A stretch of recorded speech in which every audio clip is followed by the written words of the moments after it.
Idol, nagtatrabaho ako sa call center night shift. Gusto kong magpaganda ng katawan, mag-workout kahit kaunting muscle lang. Kaso nabasa ko, ang dami nagsasabi na pag kulang ka sa 6 to 8 hours sleep, huwag ka na mag-workout kasi mahalaga ang recovery.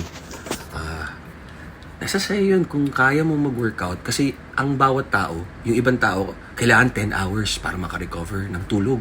Yung iba 9, yung iba 8, yung iba 7, yung iba 6, meron pa nga 5 pero bihirang-bihira. So kung kaya mo sa schedule mo, time management ang tawag. Kailangan maipasok mo siya bago ka pumasok or after o kahit lunch break mo sa isang maliit na space ka, 15 minutes ka, bodyweight squats, push-ups, plank, yung ganun lang. Kumbaga, kung gusto mo, may paraan. Kung ayaw mo, maraming palusot. So, nasa sa'yo na yun. Basta huwag ka lang bumaba ng 6 hours of sleep. Pero kung kailangan mo ng 10 hours of sleep, hanapan mo na lang ng oras. Yun lang ang masasabi ko. I hope this helps. Tama kayo, mali ako. We're not your doctors, do? Work for you. God bless.